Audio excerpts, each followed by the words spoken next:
Guys, ipapakita ko sa inyo yung aking wallet, di ba? Humingi ako ng 200 kay brother at 10 piso lang ang natira, di ba?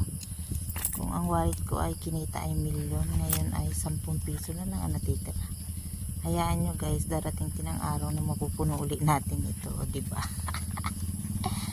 Ay, ganyan talaga ang buhay. At ID na lang guys ang natitira. Dito nga ba yung ID? Ay, ano yata, Eric? Ay, SS ko yan.